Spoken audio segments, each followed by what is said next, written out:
Today we'll be discussing on a very important topic, whether the Vedas are myth or mythology or it's a reality.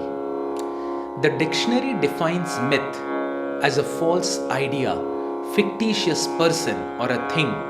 Therefore, mythology is a collection of myths, a study of an exaggerated set of stories or false beliefs. The Vedas describe absolute truth, and yet they have been popularized as mythological for the following reasons. I say that Harry Potter is not reality, and in Kali Yuga, such books are becoming famous. And the reality of the Vedas is considered mythology. Wow, what an amazing age we stay in. So let us see what are the two reasons because of which Vedas were called mythological. First reason was to dishonor the Vedas for a political purpose. The term mythology was first introduced by a pioneering Indologist Max Mueller to describe the Vedas as a collection of made-up stories. Missionaries under British India wanted to discredit the Vedas to suit their own religious and political interest to divide and rule India. And thanks to the constant indoctrination over the past 2 centuries, many believed that Vedas are fables and fairy tales by the aborigines or the tribal kind of people. Now, were the writer and the people during the Vedic times aborigines? Let us see that. What kind of aborigines were they who wrote a language so perfect in grammar, composition, poetry, and meter that a scholar needs 12 years to master only the grammar? Isn't it amazing? What kind of aborigines were they who thousands of years ago formulated divisions of time beginning with 1 by 10,000 of a second up to the complete duration of the universal time? Who can today perfectly describe the thinking process of the child in the womb as the Vedic so-called aborigines did thousands of years ago? Even today, in the embryology textbooks of my medical science, the embryology which is discussed is not as advanced as what is mentioned in the Vedas. How could these uncivilized aborigines categorize and enumerate in the Vedas all the different species of life numbering 8.4 million? How is that the Vedas, which are supposed to be dubious writings of uncivilized aborigines, contain systematic information on subjects such as yoga, music, meditation, medicine, art, politics, architecture, warfare, and psychology? The advanced system of the Pushpakyan, which would just run on mantras.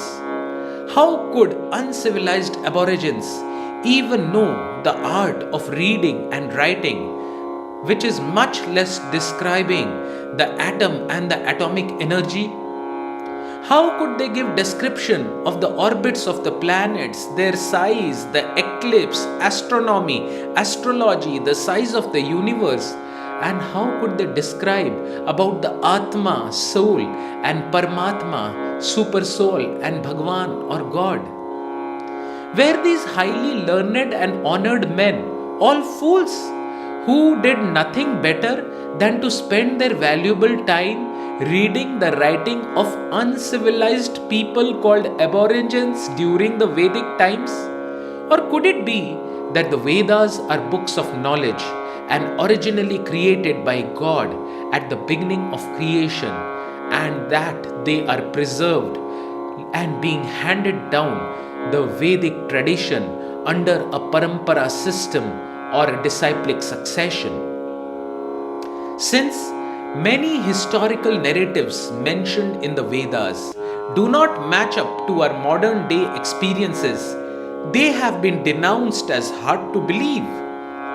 While it's true that there are some symbolic stories in the Puranas to teach us lessons, to declare that the whole body of Vedic knowledge is a fairy tale, is a fantasy, or it is a mythology, is not only a big mistake but a blunder. So we need to understand that why does Vedic history sometimes fail to match our present experience? That is because it explains reality beyond our limited realm of understanding. Just as the technology used in the mobile phone may appear mythology to an ignorant villager, the advanced knowledge through subtle sound vibration used by the ancient sages may appear as some fairy tale to the modern man. To duplicate that technology in this Kali Yuga is not possible because of our short lives and unclean habits. What is more important, to see the original Vedas or practice principle contained in the Vedas and get the desired results? If you had to study Einstein's stories or Newton's law of motion, would you go asking for the original papers of Einstein and Newton? Definitely not. Or would you study it under the expert professor in the reputed colleges? Moreover, in a tropical country like India, the leaves that form the paper used to write the Vedas got withered and destroyed over a period of time. Therefore, it may be difficult to get the original copy. Still, the content of the original Vedas has been carefully handed down over generations to thousands of disciples. This was through a chain of disciplic succession of the Parampara system directly beginning from the Supreme Lord Krishna.